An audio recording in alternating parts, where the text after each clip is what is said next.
Hello, my friends. Welcome to iLive Life and Purpose. My name is Michael Charles from leadingwithintent.com. Today, I'm going to share a few thoughts and ideas with you uh, on how to create and grow multiple streams of income. As a matter of fact, in sharing those thoughts, I'm bringing a friend, an entrepreneur, somebody I've known for many, many years, who's going to be doing that with you and me here today. So, if you are thinking about starting your business, if you're thinking about doing anything aside from just having a what I call a job, just of a book to make ends meet, then this discussion today is for you. We will discuss skills that are required for a successful entrepreneurial journey and what you can do to start on the right foot.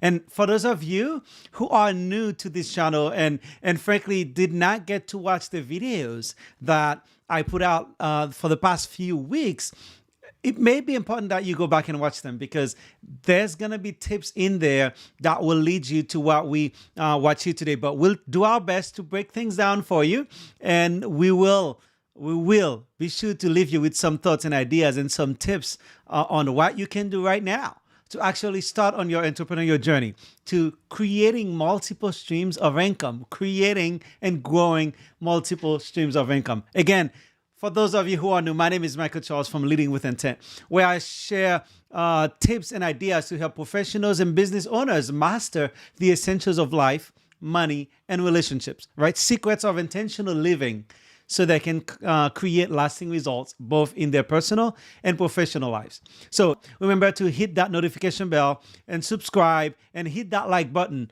so you get notified every time I go live or upload a new video.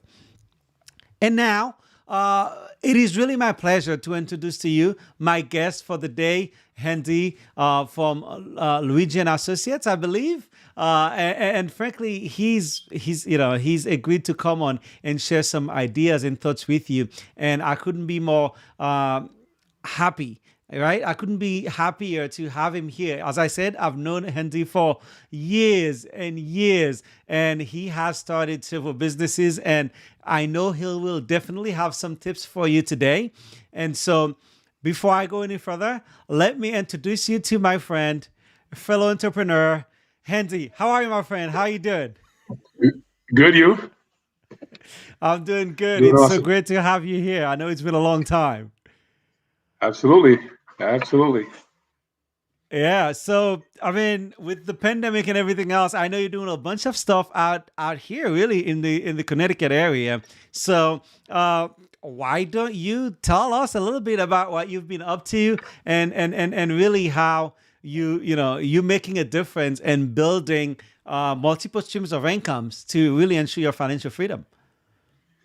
Well, yeah, multiple streams of income. You know me from the financial services world. So Yeah. I have, I'm creeping on the come up, a reintroduction of that particular business. And I would say in 4 months now, I'm going to be relaunching that like officially. In the Okay. meantime, during COVID, the business that really took off during COVID is a remodeling company, commercial and residential remodeling company is what I've been doing. Nice. Nice. And I know you've done some, some great stuff in the past around financial management and other stuff. And it's great to see how you moved on. And I know you've done some coaching as well, right? Yeah, I mean, I dibble and dabble at a lot of different things. Obviously, it's all fun. You want to learn different things. You introduced me to John Maxwell team, which led me to do that, coaching, networking, organizing events. So we've had a good time. Yeah, I mean, for those watching who do not know, I mean, you've organized some events across Connecticut that have really brought together some of the best mind in business in that area. You want Oh to tell yeah, us a that bit was about really that? the one go. Huh? You want to tell us a Yeah, bit I mean, about that? yeah, I mean, it was just great. The whole idea came from, you're familiar with networking groups such as BNI. Mm-hmm. So the whole idea really came from trying to create something a little bit different, that had a little bit more of a personal development, aspect onto it. So what I ended up doing, the formula ended up being that we needed to have people in the room networking, having fun, but we needed to find the Mhm. best speakers to come in and deliver a 30-minute or 45-minute talk on business Yeah. development, sales, and marketing. So that's what we did, and we iterated. Sorry about that. 250 times over 5 years. So that's what's the story. Wow. And I mean, you've had some great success there too, right? Yeah, it was great. It was great. Really allowed me to be out there, do like community service is what I call it. And it also allowed me to just put my name out there, get more people to know me. I mean, this is what it's all about being a business owner, right? Getting more people to know you and what you're Yeah. about, and really how you can add value to them and their business or their lives. Yeah, absolutely. That's number one, getting more people to know you. That is the number one skill. It might be uncomfortable at the beginning, but then you realize there's really no way around it. There's a lot of people that actually train and coach on how to build a business with the smallest amount of people. That Hmm. hasn't been my experience at all. I came from a financial service background, and eventually, when it clicked, it's like you cannot build a large business with just a small circle of people. You have to think big, and meet a lot of people, and that's why Yes. networking made sense. That's yeah, absolutely, absolutely. So now, as we go here today, I mean, I'm gonna ask you a few questions to help really make bring it home for our audience, for those watching, in terms of why business ownership. Why should we even care about that when thinking about multiple streams of income? And again, I'm gonna say this: business ownership is one way to create multiple streams of incomes. There are multiple ways, and for the next 3 to 4 weeks, I'm gonna cover different options and different ways of doing that. But why should anyone think about starting their own business in this climate, or frankly, in order for them to become financially independent? I The number one thing for me, it would be a higher income potential, which eventually will result in greater retirement. That's always been my thing. It's higher income potential, allowing you to save more money and build up for a greater retirement. That's what business ownership can really allow you to do if you take it Awesome. seriously from that perspective. That's great. I mean, a lot of us, if we continue on the path we're on right now, when we retire, we're not going to have this sort of retirement we're actually thinking we're going to have. You got it, and that's why business ownership is important. It is an option. Like you said, there's a lot of different options, a lot of different things that you can do. But that has always been the reason why I took that route. It was really about higher income right now, and also actually having the type of retirement that I want. Absolutely, absolutely. Well, so let's ask some of your questions. So let's dive into some of the other questions we have here, All right. because we would like to pick your brain and really get into your mind in terms of business ownership. What's the driving force? I mean, for you personally, what was your driving force behind becoming an entrepreneur? Initially, it was really higher income. Being Mm-hmm. educated, going to school, bachelor's degree, master's degree, just the overall ambition, and looking at the entry level salaries. Um, how can I do better? How can I do better than the entry level salaries that they will give me? That was always my thought process initially. What can I do to be able to earn a six-figure income coming right out of college? That was my thing, and that's why I Mm-hmm. chose the sales path. I chose the entrepreneurial route. That was my initial reasoning. Yeah, yeah. And I've heard it said that if anybody can succeed at sales, they'll succeed anywhere, because it takes a Yeah, very special skills, right? sales is the cornerstone of entrepreneurship. I know most people will start in network marketing.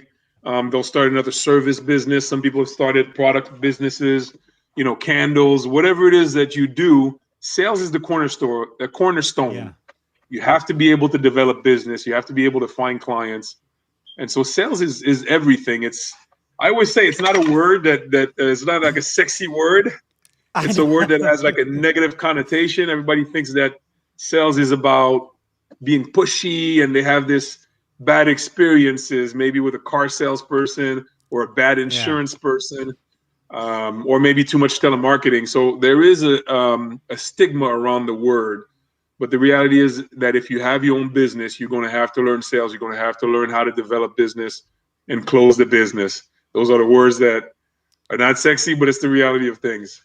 Yeah, and one of the things I've learned over the years is that sales is really helping somebody understand why they need your product, Yeah. right? It's once Yes. you've discovered that Helping need. people. Yeah. Helping people make better decisions than they would have made if they were left on their own. If you Exactly, want to put it in right? a positive way. Yeah. Yeah, if they don't know about the products and they don't know about the benefits to them, then they won't want it. But once they know how it can benefit them, you can explain it and connect clearly, then it's really you meeting a need, you're providing a service. It's not just selling. And that's why most people look at it negatively. Yeah. They see it negatively. The way it was put is that a lot of times in a sales situation, you feel like the salesman is getting a lot of the value and you're getting no value. So as a Mm, salesperson, if you're able to articulate how your client, your customer is getting a lot more value than what you get paid for, then actually hmm. you're in a good dynamic, good position. So you have to be able to put that value on the forefront. You have to be able to listen to the other person, see what actually matters to them, what's important to them. And once you understand that, then you can make a proper recommendation. That's my sales process. Absolutely, absolutely. Such great tip here. I mean, anybody thinking about starting businesses, this is something that we all need to understand, right? We provide a service, but unless people know about it, they can't purchase it, which means you won't make a sale, which means you could still go broke. Then you're at ground zero. You're still at step one. Nothing So happens without sales. exactly, exactly. Now, what would you say is your favorite aspect of being an entrepreneur beside making the freedom to know that you could make as much money as you want? There's no limit on the amount of money you want to make. But what else would you say is your favorite aspect of being an entrepreneur? Number two is definitely living on purpose. It's definitely Mm, living on purpose, being able to pick and choose what you do with your day and who you deal with, being able to pick and choose what your legacy is going to be what your legacy is going to be. hmm. So that power of choosing, that power of living on purpose is really the number two, and it should really be the number one. Sometimes working for an organization with an organization, you might not feel as fulfilled. You might not be happy with your daily tasks. You might not be Hmm. happy with the people that are around you. And I think that that's the major aspect of entrepreneurship that people should consider is that it's the opportunity to actually have it your way, for a change.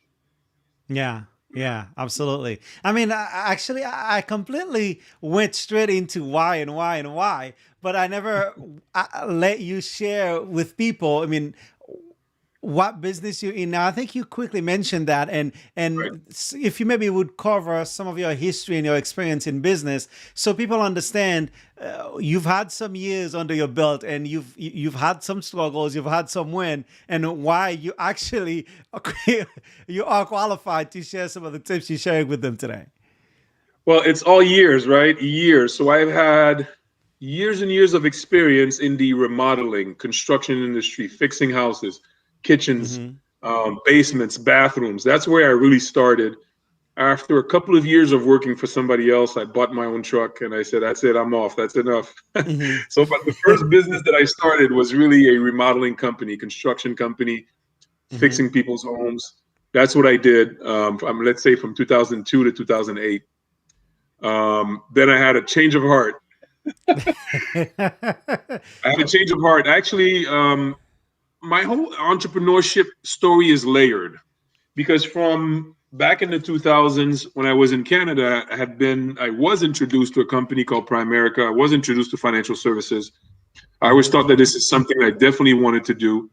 And so when I kind of got disappointed with some of the things that were going on in the construction world, I automatically pulled that back out of my hat and I went into financial Hmm. services full time. Does that make sense? Yeah, yeah, absolutely. So that's the story. First introduced to financial services, didn't really get to do any type of work, started a construction business, Hmm. kind of transitioned full time into financial services, but never really left the construction business alone. I always had some business, going on. And so that's my story. That's why I dabble in between the two fields right now. And at this point, those are the two businesses that I'm building. Awesome, awesome. Oh, well, yeah. Thanks for sharing that because not without that context, some people say, "Well, why should I listen? I mean, what have you been doing?" I mean, I've known you for a long time, and I know you've been in entrepreneurship for a while. But I felt Right. I dove straight into the questions without asking that you to share part of your story with them. Yeah, I mean, So people, yeah, everybody's journey is different. I will be able to impact some people while others, um, it's just a reality of things. I think we learned it in leadership that you will be able to impact a certain amount of people, and that's all that matters. yeah, You just have to realize who actually values and who you're able to impact at this point. Not that's really true. worrying about being the magic pill for everybody, but I do have some things that I'll share with people that are just getting started, people that are getting into that business. They'll be valuable. I personally believe that having mentorship and a model is so important. Absolutely. Actually, having somebody that you believe, somebody that you look up to that has gone through what you're going to go through and actually has a model that works, it's so important. So obviously, if Absolutely. somebody's not in my field, I don't want to be giving advice to somebody who's actually not in my field or pursuing the same type of things that I'm pursuing. Absolutely. But the interesting thing about entrepreneurship is this, right? As you study people who've been successful, who've done Mhm. things that have at least attained some level of success, is that there are certain skills that is universal across the board, Right. right? And those skills are what allows us and people like us and who are in business, or even people who are not in business, who allows them to that allows them to succeed, because those are important. And frankly, I'm going to ask you to share a little bit of that with our audience. But first, let's step back a bit, right? I'm Right. new. I want to start a business, right? I have an idea. How do I go about starting that business, and how do I market that idea, or maybe what strategies or tactics, right, that you think I could use as a new person that I can use to be successful? It really depends on the type of business. It really depends on the type of business. I think anybody that's considering starting a business right now in this environment needs to understand who they're targeting, who their ideal client is going to be, and where do these people hang out? How do they get to meet a lot of these people? It's the whole Mm-hmm. sales and marketing game. That's number one. So you really have to put some deep thought before you dive into it and see if you have the ability to get in touch with your target market on a consistent basis. That's what I learned from financial services. You're selling insurance, you're selling network marketing, or you're a leader. What's your ability to actually reach your target market? Do you know who you're trying to reach? What's your ability? How many new people can you meet on a weekly basis? It comes down to Mm-hmm. numbers. It's really it's a straightforward thing, and that's the test. When you start like a network marketing business, they say put a list of 50 people that you know. You start Yeah. a financial service business, they say put a list of 100 people you know. I don't know how they do it in real estate and other industries, but that's what it boils down to. You got to be able to identify your target market and make a list of the opportunities that you can pursue right now, and then eventually grow that list. And that's how you build a business. It shouldn't be rocket science. It shouldn't be. It should not. But sometimes, because we're so afraid and we don't know what to expect, we make it more complicated than it needs to be. Right. Self Yeah. confidence. You talked about having skills. Self confidence is the ultimate skill. I think that mature people, self confident people, do a lot better in business. I think it's the number one determinant, like the magic pill, the mystery technique to be successful. Maturity and self confidence is number one. Yeah, actually, I remember once hearing someone who said, confidence sells. Right. Confidence sells. I mean, no matter what product you have, whatever you have to sell, if you go out there, you don't have confidence, no matter how good the product was, nobody's going to buy from you.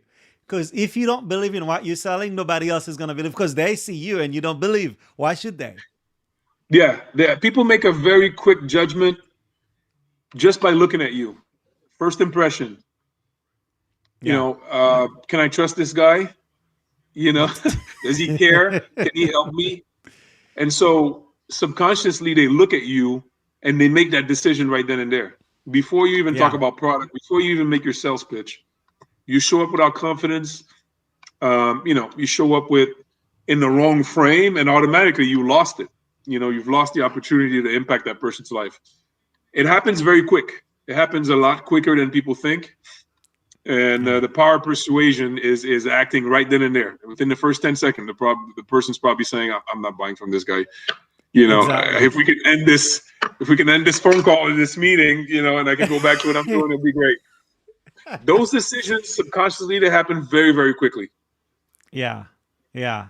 Absolutely. I mean, it's really a matter of how, are you playing the part, right? Right. It's both a mental and a physical thing that in terms of being confident and actually showing that you're confident in what you have to sell. Right. That confidence. And then the skills come in. Yeah. The actual skills. You have to be able to have that psychological intelligence to handle a meeting, handle the interaction, how you handle yourself, because everybody has a pattern, and you have to make it a seamless, simple process where the person feels at ease, the person feels in control, right? Yeah. That's another tip that I can just throw out there. A lot of times we think that sales is about taking control and being pushy. That's not what it's been, and that's not what has worked for me. What has worked for me is to be able to actually behave and communicate in a way that portrays confidence, but actually puts the person in control. If you're able to have a sales meeting and the person feels in control, then you're having a successful meeting. If you're having a meeting where the person really feels like you're trying to impose your will, your decision on them, then you're hitting roadblocks, and Yeah. they're going to find all sorts of ways to divert, delay. So it's a science. You have to be able to put the person back in control, and they become confident in your ability to help them make that decision. That's the operating thing. So that's where the Absolutely. skills come in. Yeah, no, absolutely. It's so important that you say this. I remember one time I went to an interview, and the person asked, "Sell me something sell me something in this room." Terrible. And and that was the first time I was in a sales situation where somebody had asked me that question, and then I went straight into talking about all the features and the benefits of this, and then at the end of the interview, he said, "I don't want to buy." Right. I said, Of "What? course.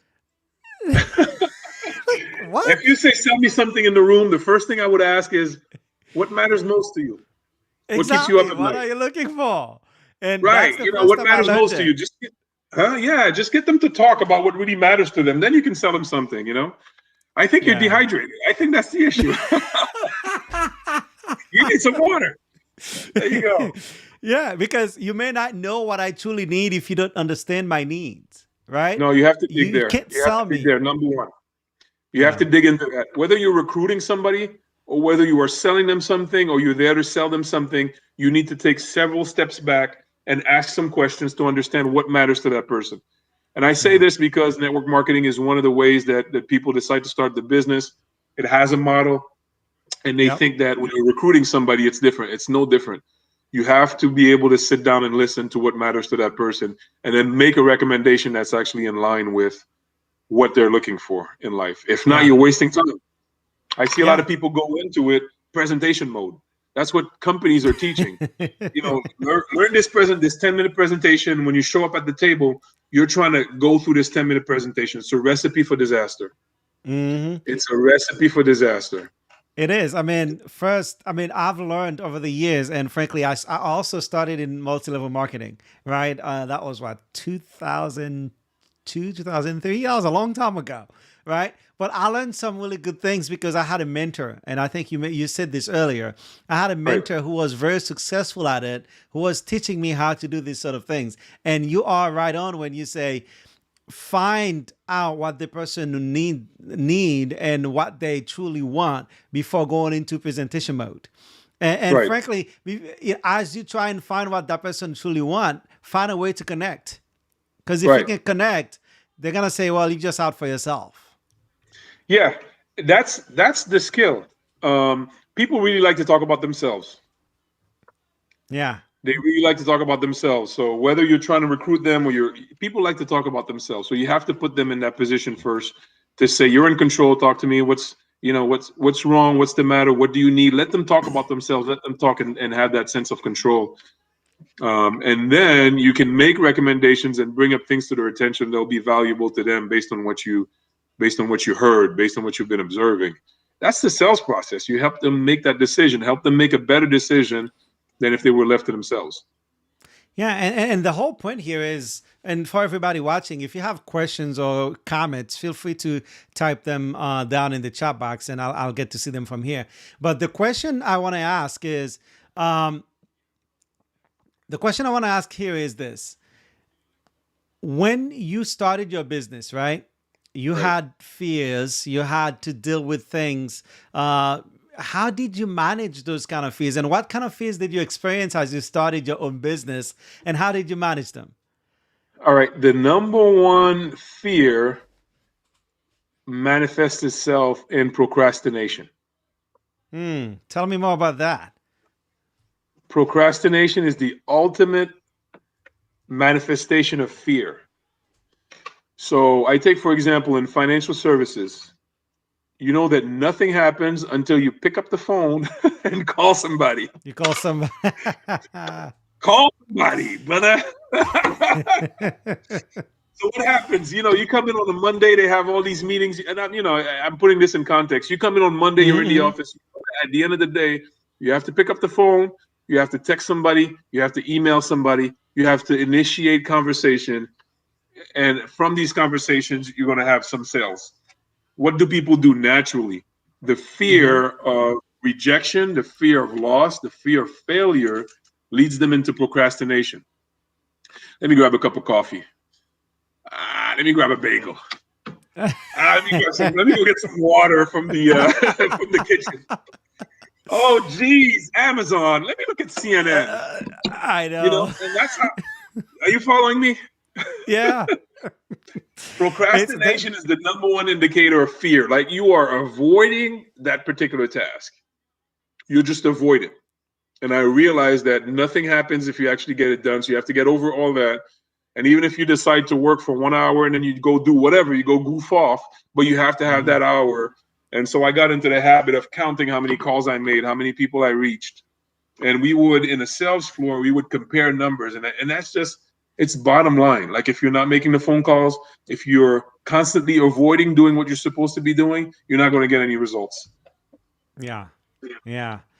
So true. So true. It's having the discipline to do the things that you feel most, because the only way you're going to get over that fear is actually by doing it. It's by doing it. And you have to Right? do a lot of it. And it's never comfortable. No. It's never comfortable. It's never comfortable to pick up the phone. It's never comfortable to be out there and promoting yourself. It's never comfortable to do a video like this and promote yourself.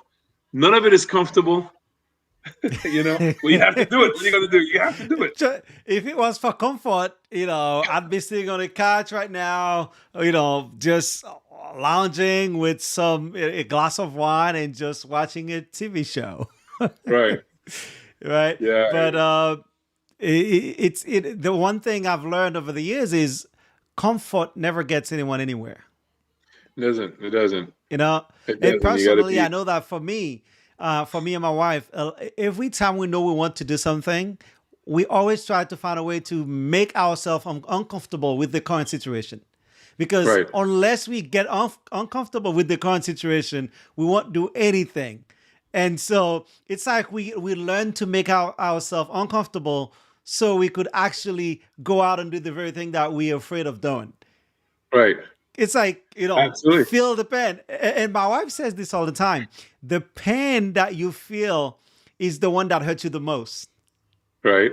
So if the pain of being comfortable is not great enough for you to actually do something about it, then we found a way to make that pain of being comfortable greater so we could get off our behind and go do something about it. Go do something It's about it. Yeah, and so that could take a lot of forms. At least for us, one of the things that we've been doing is find ways to build a dream, right? The Right. dream of what you want. It's like the pull towards what you've always wanted, building that dream and magnifying it in a way that you realize there's no way that you can just sit there and not do anything. Yeah. Nothing happens. Right. So the only thing that happens is you grow old. That's the only thing that happens automatically. We go old and die. And of course, we Yeah. have to pay taxes, right? That's I don't remember who In the said this. meantime, They are no matter what you do, you pay taxes. death and taxes. Yeah, that's those are the Death and only things that taxes. are certain in life. Yeah, I But mean yeah, you it's were asking amazing. that thing. So yeah, that's what it's about. That's what it's about. And I'm thinking, with context, we're talking about service businesses, network marketing businesses. If you have a product business, you're doing candles, you're doing T-shirts. It might be a different dynamic. You might want to get placement in the store where you're not just Hmm. actively yourself being the communicator and the self promoter. So from my perspective, I'm really talking about a service type business, or Hmm. even with network marketing. That's what it comes down to. It really comes down to picking up the phone, sending an email, sending a text message, or creating programs like this where you're actually attracting people towards you. But then again, you attract people, you pick up the phone, you send a text message, you send an email, you know. Yeah. Yeah, absolutely. Now, as an entrepreneur, what is it that you wish you had known before you started your own business? The importance of, I guess, the biggest lesson and the biggest savior of my business is the importance of understanding the cost of acquiring a client. Mm. The cost of acquiring a client. Can you Because share more about that? when you get started in business, you're going to try a lot of different things. And right now in the sales and marketing world, that's the formula. Listen, you got to do videos, you got to attract people. You got to be, how you call it, an authority in your field. So we do videos, we post on social media, we do all sorts of things, but it's hard to quantify exactly what the results are going to be. Hmm. So what I found, and the turning point for me, was the ability to actually step in a situation where I know that the person needs and wants my product or services.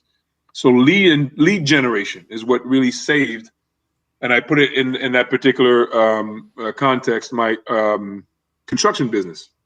Hmm. So instead of being everywhere, going to door, calling people, doing all sorts of things, I learned much too late, in my journey, that what you really want as an entrepreneur is you want to be able to pay to get access, to be in front of somebody who's shown interest in your product or service.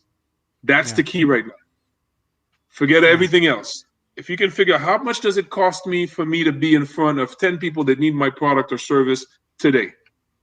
How much does it cost me? Is it $100 or $300? Regardless of what it is, pay. If there's a way for you to pay to be in front of these people, by any means, go ahead and pay. It's Yeah. uncomfortable initially. I bought leads in the life insurance and financial services business.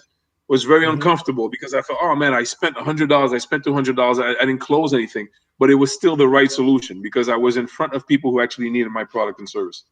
So when I started doing that in the construction industry, I'm like, this is much simpler. I don't need to advertise. I don't need to walk door to door. I don't need to Hmm. beg people for referrals. I'm paying to be in front of somebody who has been online and said, I'm looking for somebody to remodel my kitchen. That's the name of the Mm. game to me. That's end of story. What can you do to be in front of these people? Pay. So the cost of acquisition is this. Now that you know that, okay, it costs me $20 to be in front of somebody who's shown interest in remodeling a kitchen, then I know how Hmm. to scale, right? If I go and get $500, I know I can be in front of what's 25 times. I'm trying to do the math. It says $20 per person. 20. So if I can be in front of 25 people, so if I have $500, I can be in front of 25 people who've shown interest in my product or service. That changes the entire dynamic because all you do every single day is you pay to play. I'm Mm. paying $500. I'm in front of 25 people who need my product or service. That's, let's say, 4 people per hour, and all I do is handle these phone calls on a daily basis. That's how you scale a business because you actually have a Yeah. model that's systematized. It's a model, but also the cost. Once you know Mm. what it actually costs you to get that done, you have to be willing to pay. Even if you go into debt, you have to be willing to pay because one of these clients will cover the entire investment for the day or for the month. the Yeah. sales process. That's the business process. And so people are struggling because they're trying everything under the sun, doing all sorts of things that they're uncomfortable doing and not getting the results. And then they go to bed and they're like, tomorrow will be better. When I learn to be better, it'll get better. But they still don't have that structure and that guarantee that it'll work because they're not in front of people who are interested. Does that Yeah. make sense? Yeah. Oh yeah, that makes a lot of sense. It's actually doing the things that actually the measurable things that brings you the clients, right? I Right. think it's those what I'm trying to remember this quote from someone, but I can't remember that right now. But it's about measuring what matters, right? Right. Once you measure what matters, those are what essentially behaviors that once you can measure these type of behavior that you have to complete on a daily, weekly basis, those are the Mhm. ones that will get you to a sell. And Right. it's funny. Yesterday, I was telling my wife, "Hey, I had a couple customers on Sundays while I was in church." Right. I was sitting in church and I was checking my email, and I'm like, "Oh, a couple customers just come in." I'm like, Right. I was just sitting there in church doing something else. And I had another business idea I just spoke to her about. And she said, you know, focus on what works. You Right. know this works. It's been working. Keep going at it, build your momentum and then scale. Right. Right. So it's important for us to figure out exactly how we get results. And once we know how we get results, it's a matter of scaling that result and systematize it. And you said that, and I think that's very important for those people who are not sure what they can do to scale. The best way Right. to scale is by finding ways to systematize what you're doing so that Right. certain things you doesn't have to be just you 24/7 doing them. Right. And you have to have yeah, knowing the cost. But yeah, absolutely, you're right. I've been in both situations in financial services, for example. It's kind of tough. You're not necessarily paying, the formula is not perfect. But I give you an example, right? In financial services, Mhm. the formula was if you can meet 10 new people a week, actually, it was a lot more than that. If you can meet 25 new people a week and schedule 10 new appointments, you're going to be fine. Hmm. That was the challenge. They say, can you find a way to meet 20 to 25 new people a week? And out of these 20 to 25 new people, just reiterate the same conversation, just ask for an appointment. If you can do that, and out of these 25 people, if you can schedule 10 new appointments, you will be fine. Yeah. And that's what they kept on repeating week after week, year after year, until you as an individual find the formula. What can I actually do to meet 25 new people a week? So if you have a mentor, the mentor will cut the learning curve and say, listen, stop this, stop Absolutely. that, stop this, stop that. You know, Absolutely. And this is where most people fail. They don't have mentors. They don't believe or they don't invest the time and money to get a mentor. right. Yeah. So the mentor will cut you years and years and years of trial and error. Unfortunately, there are some organizations that have sales trainers who are just sales trainers. They're not really Mhm. creative sales trainers. Yeah. So they'll repeat what the old model has been. So here's what happens when you go into the marketplace with the old model, you turn people off. Mm. You Yeah. turn people off because you're going in with the old model that, yeah, people say this works. You're going in with the old model. You turn people off. Automatically, they're like, yeah, I've seen 25 of yous. You're not special. I know what you're going to do. And they automatically tune you off and write you off. So, Yeah. you have to have a creative mentor, a mentor that's actually up to date with what actually works right now. And he can then help you cut to the chase of the whole trial and everything. It's so important. So important. Absolutely. Absolutely. So, in terms of and you've said so many uh, important things here that I hope our listeners and those who are watching the replay get right. Having a mentor, knowing what matters, right, for your business, knowing the metrics. We talk about this all the time. Key performance indicators, right? Right. What are those things that when you do them gives you results? Figure out what they are and do them day in day out, whether you're seeing Right. the results or not. if you figured out that's what gets the result, go out there and do it. Eventually, Yeah. it's gonna work. Yeah. Do large amounts of it and get results. You have to be Exactly. accountable, get results. Do large amounts of it is another big lesson that I learned, that sometimes we underestimate the actual effort. Like, I have one of my mentors, one of my sales coaches, Grant Cardone. You know Grant Cardone? Yeah, yeah, yeah, absolutely. The Yeah. 10x So, guy. yeah, 10x guy. So, what's the 10x concept? The 10x concept is that you have to think big in a sense where you have to do it on a massive scale to actually get the results that you want. Yeah. Minimal effort will most likely not result in nothing. Average And effort this will, average effort with luck, they're both, I mean, average effort and minimal effort both lead to frustration, right. because you tend not to get what you had hoped that you would, and that gap just create that frustration for you because you're not putting in, you're not going all in. Exactly. 100%. Yeah. That's what it is. Average effort, minimal effort, get rid of that, Yeah. you know, Go all in. and go all in. You need to love what you're doing. You need to have a vision for yourself so you're comfortable. You're like, I'm going to learn. I'm not perfect right now, but I'm going to do a lot of this until I get what I want. And you have to be comfortable with the whole thing. Yeah. You have to Yeah. be comfortable, willing to do the whole thing, and then do some self-development. Yeah. It's a And great you're thing. not, you're not saying be comfortable being comfortable at home, not doing anything. Be No, comfortable that's not what I'm doing saying. the things, we're doing the things that actually get the results that you need. It's essentially Right. you do it long enough for you to become comfortable doing the thing that matters. Yeah. And there's another dynamic that I found out too. People want to know if you really are all in. Mm, So if you yeah. start a business, people can have a sense that you're not going to be in this business for long. They sense this by your level of effort. So people start businesses sometimes in industries that they don't care about. That's a recipe for disaster. Yeah. You start a Yeah. business in an industry that you're living and breathing. If you're selling supplements, then you're working out. You're the guy that works out. You're the girl that Hmm. works out. Like, don't start a business in an industry that you have no care. I did a video one time, and that's what it was about. Don't start a business if you don't care for the actual lifestyle. Mm. Don't do it. Don't It's do it. important. It's Yeah, it's important important. because otherwise you're going to become miserable doing something that you hate doing in the first place. Right. Right. And you don't have the credibility. You won't That's have the true. credibility that it needs. You put it on another level, there's probably going to be hundreds, if not thousands, of people that are doing what you're doing. And now you're all of a sudden in competition. So you got to be That's able to true. outdo and outperform the other people that are doing what you're doing. And you got to be able to stand out, do all these things. So you have to pick something that you truly care about, that you're going to live and breathe, in order to be able to be effective in that competitive setting.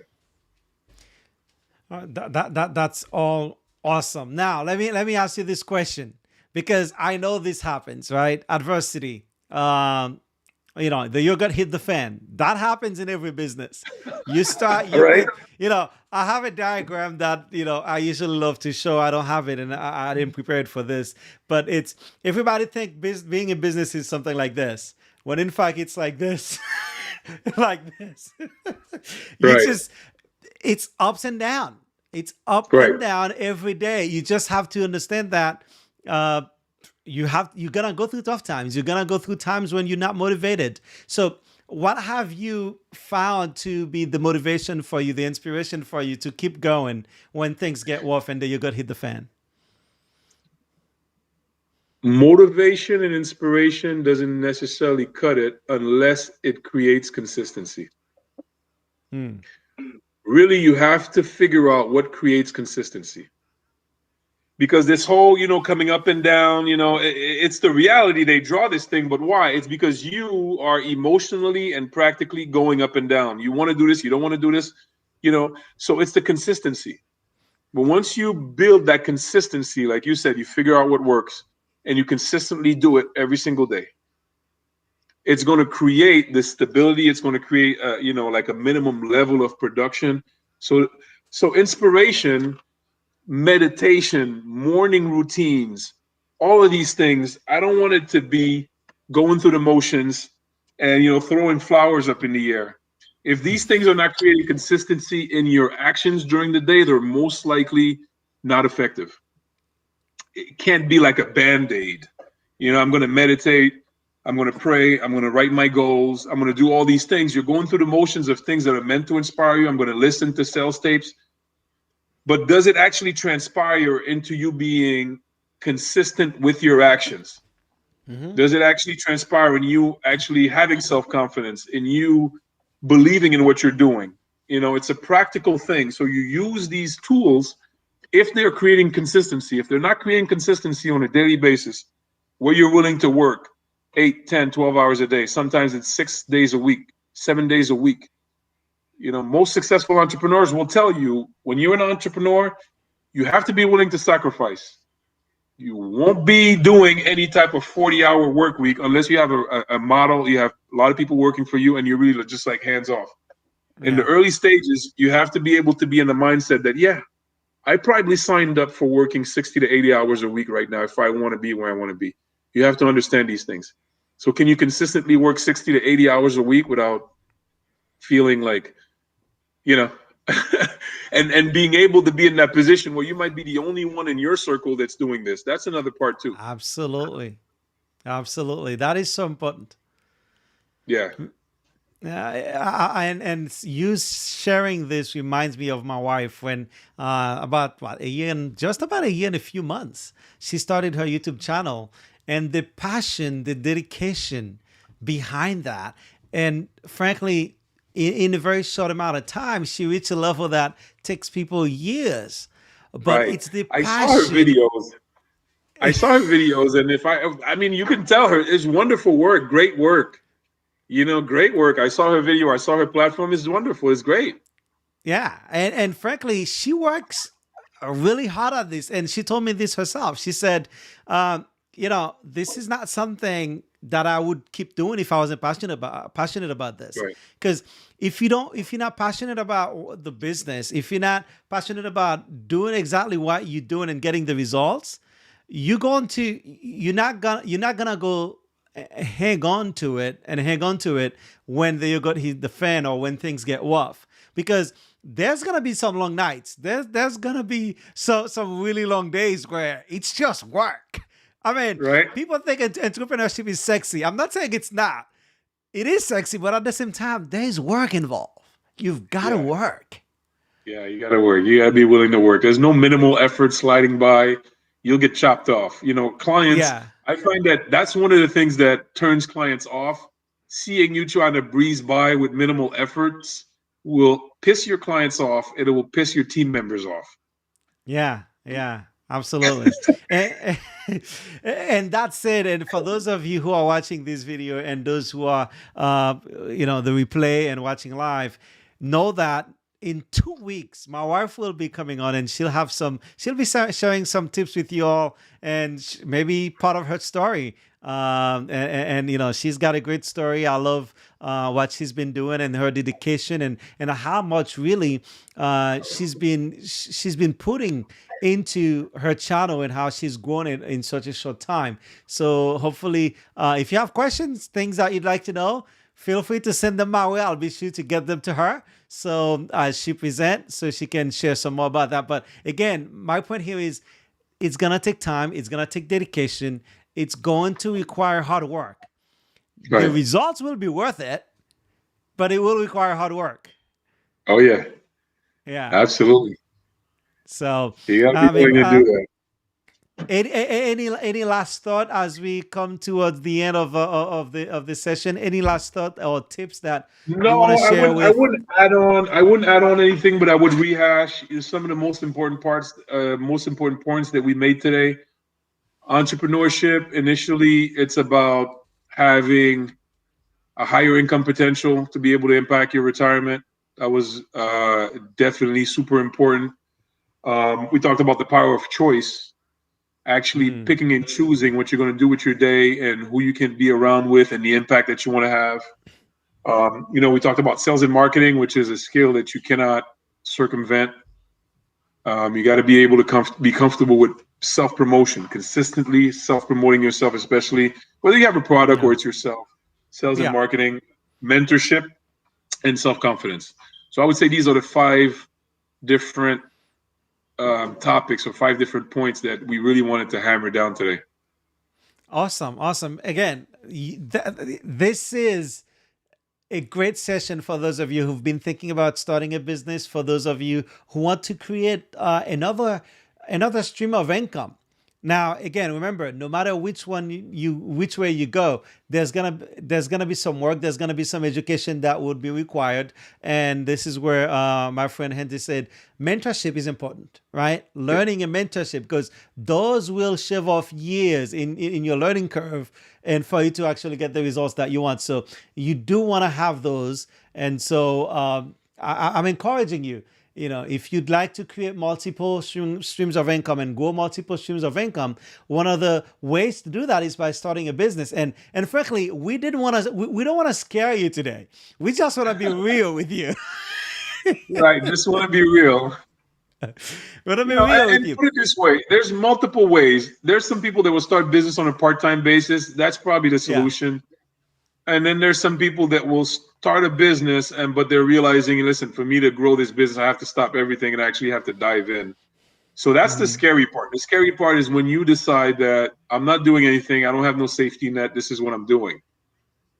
There's two different levels. So if you're Yeah. dibbling dabbling at it, please stay, keep your safety net, do your stuff, develop the skills, work on a part-time basis, manage it so that you're not throwing yourself in a panic. Yeah. You're Yeah. not throwing yourself in a panic in a world where you have to learn a lot and you're not equipped for it. So, And, but so yeah. yeah, and one of the things I learned when I was, early on in my career was that, you know, starting a business could quickly become an expensive hobby. Right. If you're not, and I think you mentioned this earlier, if you're not actually doing the things that matter, the things that will actually get you the key performance indicators, if you're not actually mining those and going out and delivering on those day in and day out, you will quickly have what you call an expensive hobby. I love that. I love Because it. you know it requires work. And again, I want to say this to people because they think they could just sign up for a multi-level marketing business and then think that money is going to start pouring in. It just doesn't work that way. This doesn't work that way. It doesn't It work that way. doesn't. You have to put in the effort. Yeah. Yeah. We hope that it does, but it doesn't come without effort. And I wish it did. Right. And so yeah, it's I just want to make sure people understand that.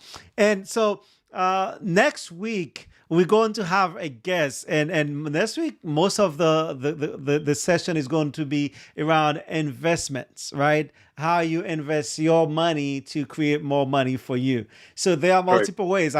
Today we were sharing ways to create and grow multiple streams of income through the entrepreneurship and business ownership lane of things. So if you start thinking of the cash flow quadrants, where you have the employee, the self-employed, the investor, and the business owner, right? So we wanted to get there. And when I talk about your business becoming an expensive hobby, it could happen in any one of those quadrants, really.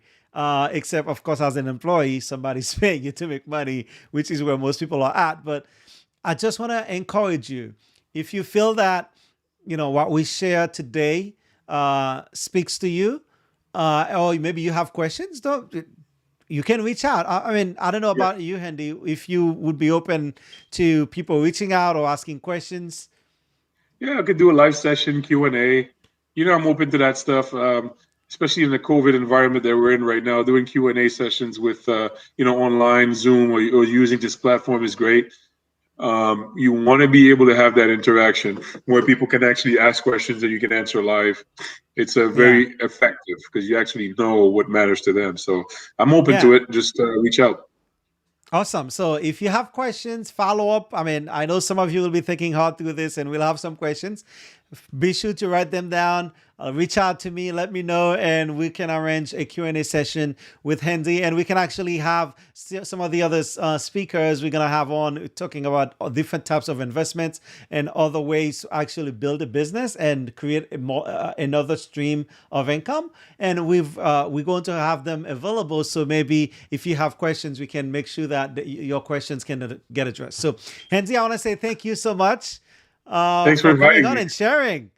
Thank you. It's Thanks for great. inviting me. You shared some great tips here, and I hope our listeners and those watching really understand how important this is. Absolutely. Thanks for inviting me, Michael. Yeah, sure. Thank you. And thank you, everybody, for joining me today. And if for any reason you have questions, remember to send them in. I'll be more than happy to address them, or at least get Hendy back on to share some more thoughts and ideas based on those questions. And if you've gotten value out of what we share here today, feel free to hit that like button, subscribe, and ring that bell to be notified every time I go live or upload a new video. Also, I have a welcome gift for you to help get you started on your journey of discovery, growth, and becoming. And to claim that free gift, visit my website at leadingwithintent.com. Until next time, my friends, I know you're fire.